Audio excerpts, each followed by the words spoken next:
Welcome to some basic concept of chemistry. In last lecture, we have studied the stoichiometric calculation and related numericals. Second part of stoichiometric calculation is limiting reagent. Okay, I hope you already know the theory of limiting reagent. Short में बताऊं तो कोई भी balance chemical equation में अगर दो reagent है या उससे ज्यादा है तो कोई वन रिएजेंट के एसोसिएटेड दूसरा रिएजेंट जिस प्रपोर्शन में होना चाहिए उससे कम होता है, तो जो रिएजेंट का प्रपोर्शन कम होता है वो टोटल कंज्यूम हो जाएगा एंड उसके हिसाब से प्रोडक्ट मिलती है तो उसे कहेंगे लिमिटिंग रिएजेंट. ओके, तो लिमिटिंग रिएजेंट में मेनली दो क्वेश्चंस दिए हैं, एक एक्सरसाइज है और दूसरा है इलस्ट्रेशन. तो एक्सरसाइज का 24 नंबर देखिए, लिखा है dinitrogen and dioxygen reacts with each other to produce ammonia according to following chemical equation. Dinitrogen and dihydrogen reacts with each other to produce ammonia according to this equation. So our question is that, पहला प्रश्न है हमारा, calculate the mass of ammonia produced if 2 into 10 raised to 3 gram N2 reacts with 1 into 10 raised to 3 gram H2. मतलब अगर 2000 gram dinitrogen and 1000 gram dioxygen को treat किया जाए तो कितना अमाउंट ऑफ एमोनिया प्रोड्यूस होगा. Okay, so यहाँ पे मास का मास से रिलेशन है, तो हम मोल में नहीं जाए तो भी चलेगा क्योंकि क्वेश्चन में भी मास दिया है, आंसर में भी मास पूछा है. तो इस क्वेश्चन के आंसर में हम सबसे पहले क्या करेंगे, इक्वेशन लिखेंगे N2 plus 3H2 it gives 2NH3. ठीक है. अच्छा, जो दिया है वो लिख देते हैं. Weight of nitrogen is given 2000 gram and hydrogen is given 1000 gram, means 2 into 10 raised to 3 gram, 1 into 10 raised to 3 gram hydrogen.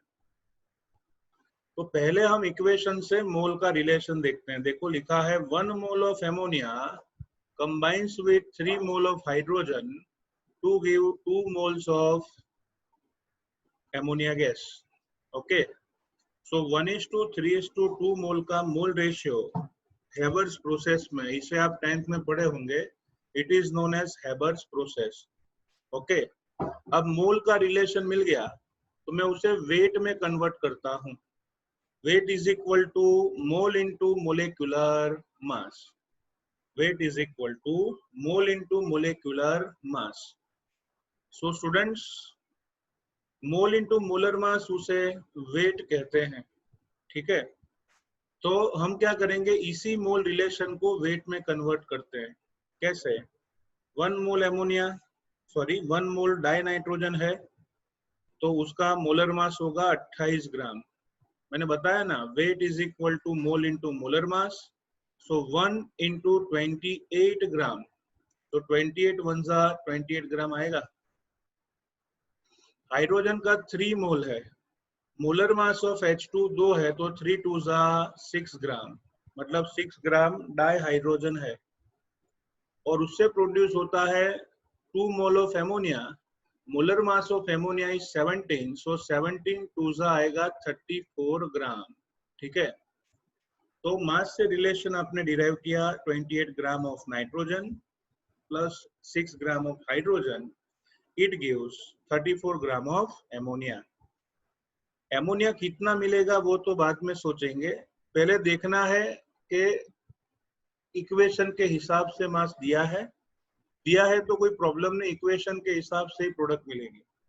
लेकिन इक्वेशन के हिसाब से मास नहीं दिया है, लेस और मोर दिया है, तो हमें डिसाइड करना पड़ेगा लिमिटिंग रिएजेंट. तो इक्वेशन से ही समझना है. देखो मैं लेफ्ट साइड कंपैरिजन करता हूं. 28 gram nitrogen is reacting with 6 gram of hydrogen. 28 gram nitrogen treated with 6 gram of hydrogen. तो हमारे पास क्वेश्चन में था 2000 ग्राम नाइट्रोजन, वो कितने ग्राम हाइड्रोजन से जुड़ेगा? It reacts with how many grams of hydrogen? Okay, so you can write here weight of hydrogen is equal to this into this upon this. So 2000 multiply by 6 divided by 28 करोगे तो मास of hydrogen आता है 428.57 gram dihydrogen. 428.57 gram dihydrogen is needed, मतलब अगर मैं पूरा का पूरा नाइट्रोजन कंज्यूम कर जाऊं तो हाइड्रोजन मैक्सिमम इतना यूज होगा। फिर आपको कंपेयर करना है चाहिए कितना हाइड्रोजन, 428.57 ना है कितना 1000 ग्राम, मतलब जितना होना चाहिए उससे ज्यादा हाइड्रोजन है। तो रिलेटिवली कौन कम है? नाइट्रोजन ना, इसलिए लिखा है hydrogen gas is in more quantity 1000 gram in comparison of required quantity 428.57 ग्राम। सो कौन सा रिएजेंट कंज्यूम हो जाएगा? So nitrogen be the limiting reagent because it is totally consume during process. तो पहले हमने डिसाइड किया कि लिमिटिंग रिएजेंट कौन है, फिर मैंने इसलिए बॉक्स करके यहाँ लिख दिया है नाइट्रोजन इज लिमिटिंग रिएजेंट। ठीक है, तो आपको पता चल गया कि नाइट्रोजन लिमिटिंग रिएजेंट है, तो अब हाइड्रोजन के सामने देखो ही मत। अब जिसको पाना है और जो दिया है लिमिटिंग रिएजेंट उसका कंपैरिजन होगा। 28 ग्राम N2 की रिएक्शन करें तो उससे 34 ग्राम एमोनिया मिलता है। Okay, so you can write here weight of nitrogen 28 gram dinitrogen reacts with 34 gram ammonia. Sorry, 28 gram dinitrogen is giving 34 gram ammonia. Here how many grams of nitrogen you have? 2000 grams. So how much ammonia can be produced? तो उसमें भी क्या आएगा? this into this upon this. तो 34 multiply by 2000 divide by 28. So answer will be 2428.57 gram ammonia. So 2428.57 gram ammonia मिलेगा। Okay, अगर kilogram में convert करूं तो 2.428 इतना किलोग्राम एमोनिया प्रोड्यूस होगा। चलो, हमारा दूसरा क्वेश्चन था अंदर ही, will any of the two reactant remain unreacted? दोनों में से कोई एक रिएक्टेंट बचेगा? और इफ यस तो which one and what would be its mass? कितना मास उसका बचेगा? रिएक्ट के आफ्टर कोई रिएजेंट बचने वाला है और अगर बचता है तो कितना बचेगा वो हमें एक्सप्लेन करना है। तो लिखेंगे here nitrogen is limiting reagent and so H2 gas will remain unreacted. Here N2 is limiting reagent, क्योंकि वो लिमिटिंग रिएजेंट था तो बाकी वाला हाइड्रोजन गैस बचेगा। ओके, फिर weight of hydrogen unreacted is equal to total था 1000 ग्राम, उसमें से आगे हमने पढ़ा 428.57 ग्राम यूज आउट हो जाएगा। So unreacted mass of hydrogen क्या आएगा? 571.43 ग्राम। कितना? 571.43 ग्राम। तो this is known as limiting reagent और ये क्वेश्चन जो है वो एक्सरसाइज का 24th क्वेश्चन है। ठीक है, तो बस सिंपल लॉजिक जिसका पावरफुल है ना उसको तो मजा आ जाने वाली है। चलो देखो, इलस्ट्रेशन 5 बराबर सेम टाइप का है तो साथ में ही देख लेते हैं। लिखा है 50 kilogram of die nitrogen and 10 kilogram of dihydrogen are mixed to produce ammonia gas. Calculate the amount of ammonia formed. Calculate the amount of ammonia formed. Identify the limiting reagent in the production of ammonia in this situation. Okay. 50 gram of dinitrogen and 10 gram of dihydrogen are mixed to produce ammonia. Calculate the amount of ammonia formed and identify the limiting reagent in this situation. So in answer, we are taking a equation. First of all, Haber's process की equation न दी हो तो भी आपको याद रहनी चाहिए. N2 plus 3H2 reversibly gives 2 moles of ammonia. Okay, this is a process of Haber. Okay, here 1 mole of dinitrogen combines with 3 mole of hydrogen gives 2 moles of ammonia. अगर मैं मोल नंबर को वेट में convert करूं तो 1 into 28 molar mass क्या आएगा 28 ग्राम. 3 mole of dihydrogen, so 3 2s are 6 gram and 17 2s are 34 gram ammonia होगा.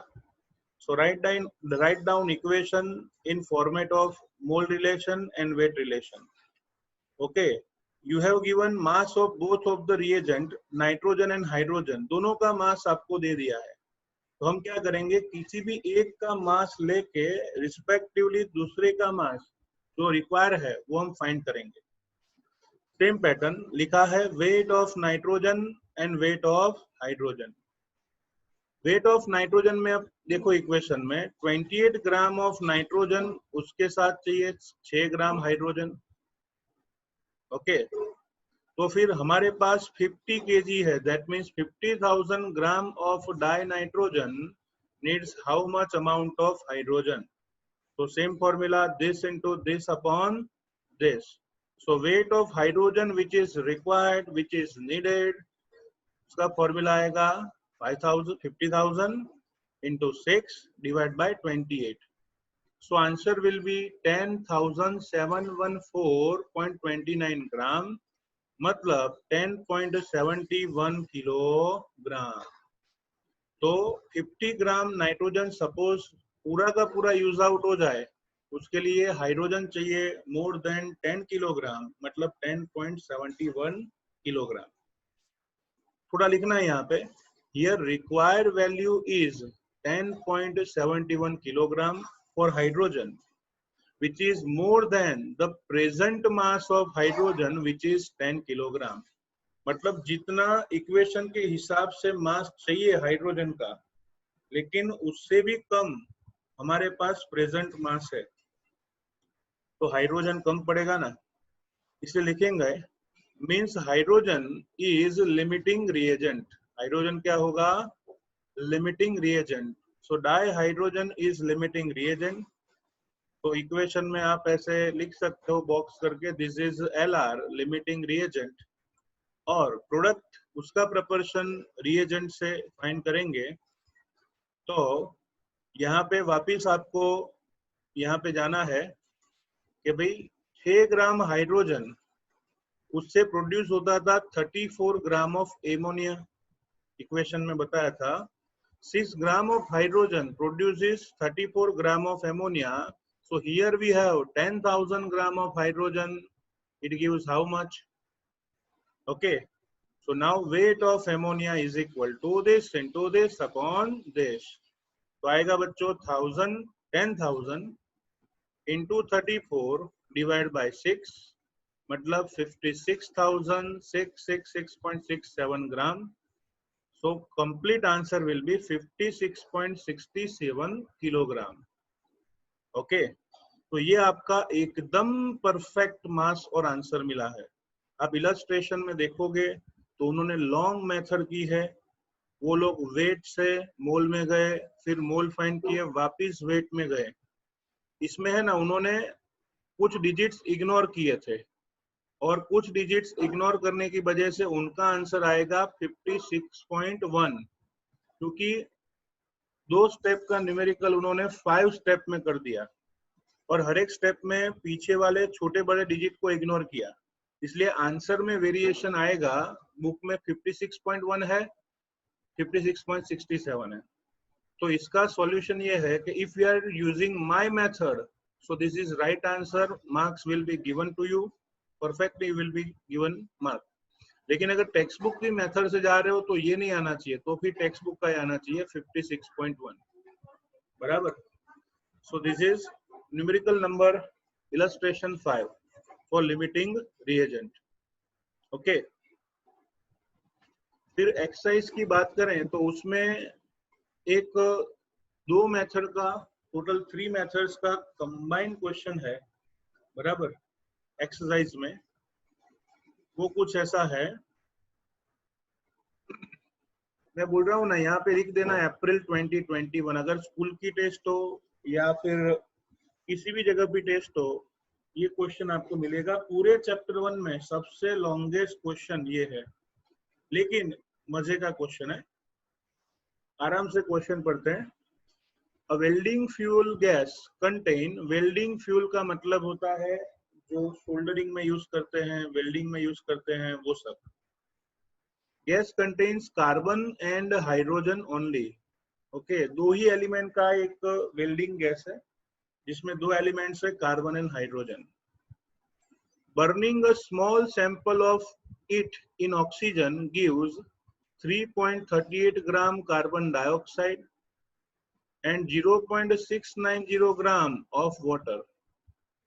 3.38 gram carbon dioxide and 0.690 gram of water and no other products are obtained. बराबर, बहुत साफ सुथरा क्वेश्चन है। एक वेल्डिंग गैस में दो ही एलिमेंट है, कार्बन एंड हाइड्रोजन। ऑक्सीजन की प्रेजेंस में कंबशन करोगे तो कार्बन डाइऑक्साइड और वाटर वेपर मिलता है। इतना ही नहीं लिखा है, a volume of 10 liter of gas at STP weighs, कितना वेट है उसका, 11.6 ग्राम। उसका वेट है 11.6 ग्राम। Calculate empirical formula.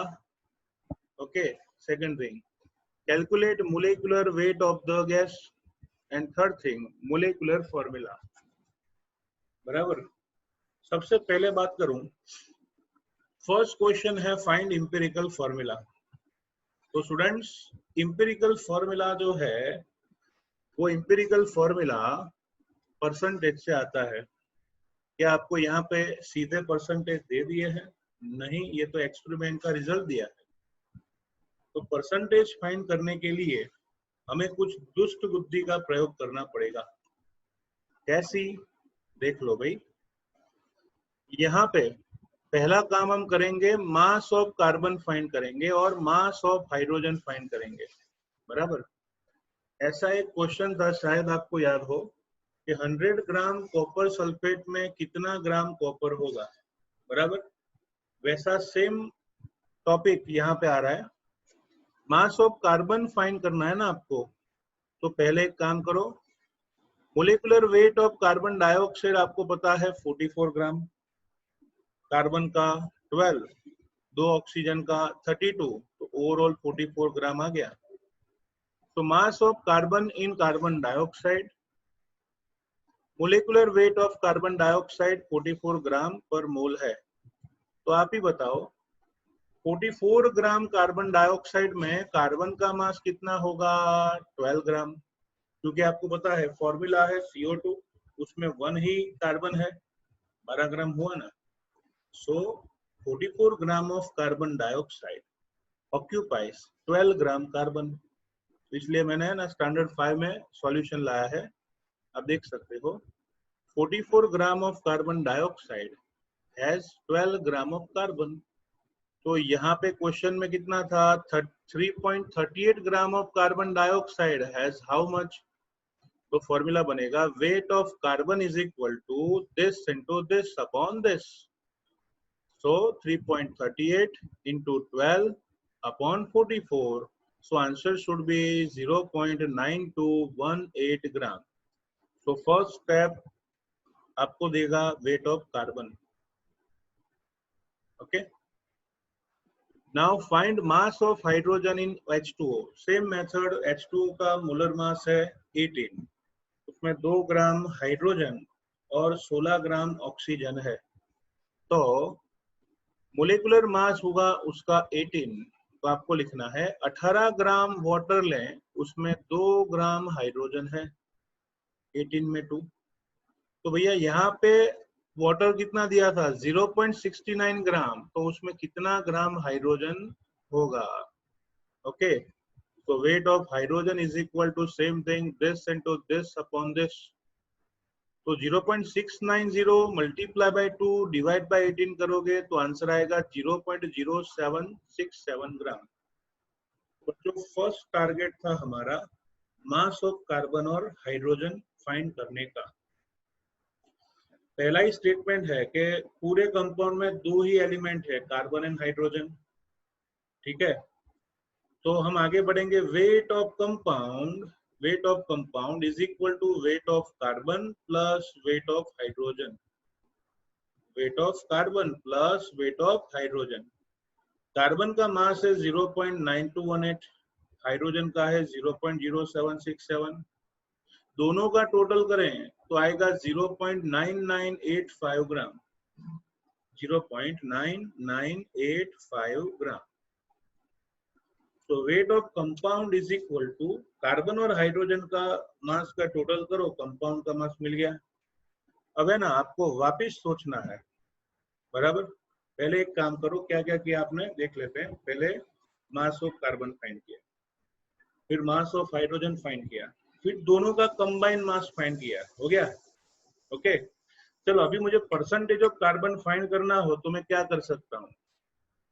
देखो, पूरे गांव का मास है और कार्बन का मास है, दोनों है ना आपके पास, तो सीधा फॉर्मूला लगाओ, percentage of carbon is equal to weight of carbon upon weight of compound into 100।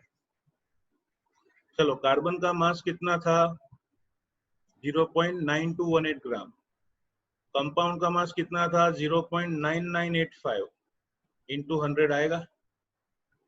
Okay, तो क्या कहेंगे, this carbon mass upon total mass into 100, 92.32% answer आएगा। अगर 100 में से उसे सब्सट्रैक्ट करूं तो हाइड्रोजन परसेंटेज मिल जाएंगे, या फिर पूरा कैलकुलेट करो, percentage of hydrogen is equal to weight of hydrogen upon weight of compound into 100। Weight of hydrogen upon weight of compound into 100। तो देखो, हाइड्रोजन का मास लिखा, कंपाउंड का मास लिखा, इनटू 100, तो ओवरऑल वैल्यू कितनी है 7.68%। 7.68%। तो आपको दोनों का परसेंटेज मिल गया। हो गया, you have got the percentage of both carbon and hydrogen. तो अभी आपको इजीली समझ में आ जाएगा इंपिरिकल फॉर्मूला कैसे फाइंड करेंगे, बराबर। कैसे, लेट अस सी। पहला प्रश्न था इंपिरिकल फॉर्मूला फाइंड करो, तो वो अपने पढ़ चुके हैं। एलिमेंट लिखो, एटॉमिक मास लिखो, परसेंटेज लिखो, एटॉमिक रेशियो लिखो, सिंपल रेशियो और होल नंबर। ये पढ़ाने की वैसे तो जरूरत ही नहीं है, बराबर। Rule number 1, divide percentage by atomic mass. Lowest value से दोनों को डिवाइड करो और इंटीजर ले लो। तो इस मेथड से आएगा empirical formula CH। by this method you will get empirical formula like CH। तो फर्स्ट आंसर आपका आ गया है। ओके, चलो दूसरा प्रश्न था find out molecular weight, and तीसरा था फाइंड मोलेकुलर फॉर्मूला। तो सेकंड स्टेप है find molecular weight of the gas, बराबर। अब मैं आपको उसका स्टेटमेंट पढ़ाता हूं। स्टेटमेंट था 10 लीटर ऑफ फ्यूल गैस का एसटीपी पे वेट होता है 11.6 ग्राम, बराबर। एसटीपी माने standard temperature and pressure. So 10 litre of gas weighs 11.6 gram at standard temperature and pressure. Apply this weight। तो उसके लिए स्टोइकियोमेट्रिक रिलेशन में यूज करूंगा। कोई भी गैस का 1 मोल हो, उसका वेट कितना होता है मोलेकुलर मास जितना, और कोई भी गैस का 1 मोल है तो एसटीपी पे वॉल्यूम कितना होगा 22.4 लीटर, बराबर। तो ये सब एक दूसरे से स्टोइकियोमेट्रिक रिलेशन में है। मैं ऐसा कह सकता हूं कि अगर कोई गैस का मोलेकुलर वेट जितना वेट होगा तो एसटीपी पे उसका वॉल्यूम कितना होगा 22.4 बराबर। मोलर मास जितना वेट होगा तो उसका वॉल्यूम कितना है 22.4 लीटर होगा। जैसे डाई हाइड्रोजन H2 गैस है तो उसका मोलिकुलर मास है 2 ग्राम पर मोल, तो 2 ग्राम का वॉल्यूम एसटीपी पे कितना होगा 22.4 लीटर। उससे उल्टा किसी भी गैस के 22.4 लीटर वॉल्यूम पे एसटीपी पे उसका मास मोलर मास जितना होता है और क्वांटिटी 1 मोल होती है। तो हमें डेटा दिया है उसका हम यूज करेंगे कि 10 लीटर ऑफ गैस वेज 11.6 ग्राम। अगर 10 लीटर एसटीपी पे है तो उसका वेट 11.6 ग्राम है। तो अगर 22.4 लीटर गैस है, अगर 22.4 लीटर गैस है तो उसका मास कितना होगा मोलिकुलर वेट जितना। ठीक है, तो 10 लीटर का फलाना ग्राम 22.4 लीटर का कितना मोलिकुलर वेट जितना। तो लगाओ this into this upon this, तो मोलर मास आएगा 22.4 multiply by 11.6 divide by 10. So answer will be 25.984, approximately 26 gram per mole. 26 gram per mole. ठीक है, so this is molecular weight of the gas. वो gas का molecular weight मिल गया। अब भगवान का दिया सब कुछ है, एम्पिरिकल फॉर्मूला है, मोलिकुलर मास है, तो लगाओ फॉर्मूला मास का फॉर्मूला लगाओ। What is the formula mass? Atomic mass of carbon plus atomic mass of hydrogen. तो 12 प्लस 1 क्या आएगा 13।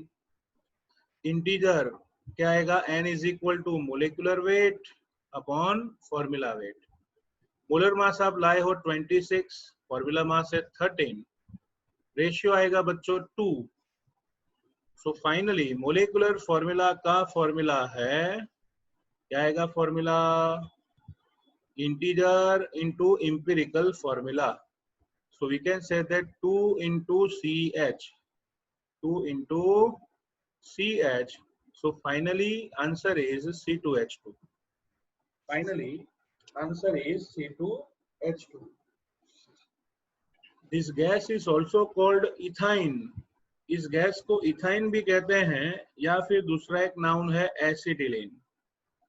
ओके, बिल्डिंग ऑफ गैस आए ना तो जनरली एसिटिलीन इंडस्ट्रियल नेम है, एसिटिलीन। ओके, तो इथाइन और एसिटिलीन गैस होगा। So prepare this limiting reagent numericals and stoichiometric calculations. In next lecture we will study the remaining only 2 numericals of textbook and other numericals of different units of concentration associated with entrance examination. इसके साथ साथ हम पढ़ेंगे बच्चों JEE NEET के extra जो 2 unit बाकी है और लॉ ऑफ रेसिप्रोकल प्रोपोर्शन और combining weights. ठीक है, so today we will stop here. Let us see next lecture.